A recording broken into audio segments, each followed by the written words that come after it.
Get ready to be taken on a tropical journey through the most beautiful destination that I have come across in all my 3 years of travel. This right here is the Philippines.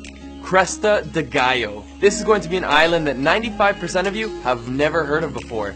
The reason being because, well, it's probably just about the hardest island you can ever try to get to. Why should you go out of your way to find Cresta de Gallo? Well, I think the drone shots will speak for themselves.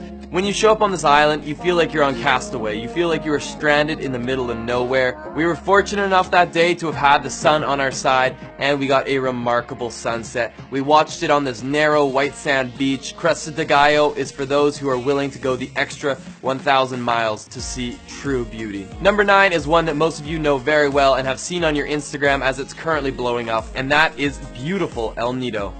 El Nido is one of the most talked about destinations in all of the Philippines, and with that being said, that's why it's not making the top 3 and not even the top 5. Incredible, dramatic limestone mountains just jutting out of emerald blue waters. It really makes no sense how everything that's beautiful is in one place, but that is what El Nido is all about. There's one other thing that you cannot miss if you go to El Nido, and that is the beach called Nacpan, the most beautiful beach in the entire world.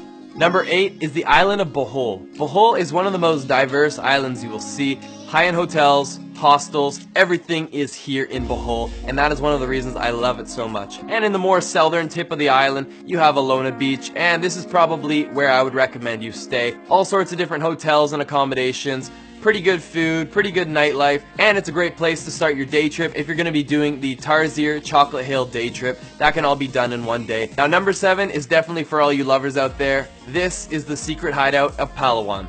Port Barton is in between El Nido and Puerto Princesa, and it's only about a 4-hour drive away from El Nido. It's definitely one of my recommended places for you if you're the kind of person that wants to relax, that wants to have a romantic retreat and do a whole lot of nothing.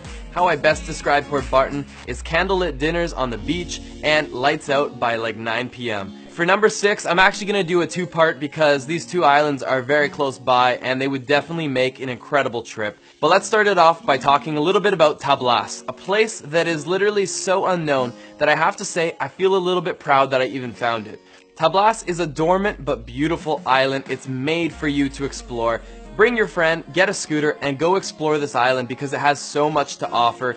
Incredible white sand beaches, beautiful sunsets, you will find it all here in the island of Tablas. Just a short 1-hour boat ride away from Tablas is the island of Romblon, and on Romblon is one of the most beautiful beaches I've ever seen. This is Bon Bon Beach. These are the moments that live with you for the rest of your life, and it made coming all the way off the beaten path completely worth it. With that being said, it's actually not that hard to get here. Even though these two islands are definitely off the main tourist path, they are actually super easy to get to. Number 5 is the extremely underrated Dumaguete. And I've actually had the pleasure of going to Dumaguete on 2 separate occasions. And the great thing about Dumaguete is not necessarily Dumaguete itself, but what surrounds it. It has Apo Island, which literally means Sea Turtle Island. It has Siquijor Island, which is a remarkable voodoo witchcraft island that has slowly become more popular by tourism. It's also relatively close to one of my favorite discoveries in the entire country, known as Manjuyud Sandbar, or as I tried to coin it, the Maldives of the Philippines. Number 4 is Bantian Island, one of the islands I love most in the entire world. This is like Boracay before Boracay blew up. Bantian's not exactly the easiest island in the world to get to, but the slight challenges that come with getting there are 100% worth it. A couple of the notable locations on the island are this abandoned building here, right on the water, and in typical Philippines nature, we have got some incredible blue water with the saturation on full boost. It's definitely a very relaxing island, so enjoy a world-class sunset in one of my favorite islands in the entire world. The bronze medal, number 3, is going to Barian. Nothing but beautiful blue water that's formed its way through the rocks. You can do some incredible cliff jumps into the canyon. The water has even eroded away at some of the rock, and it's made for some crazy water slides that go right into the refreshing waters.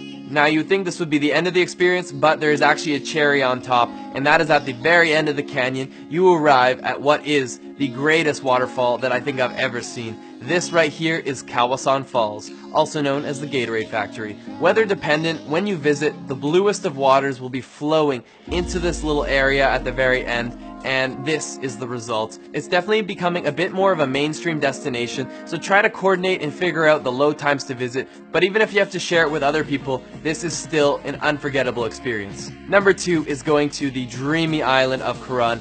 Look at these drone clips, look at these lagoons, look at this water.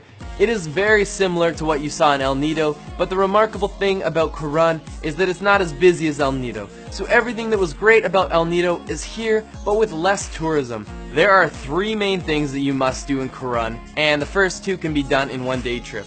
There's actually a shipwreck and Pass Island day tour, where you start off the day by free diving into a sunken Japanese warship, if you can hold your breath long enough.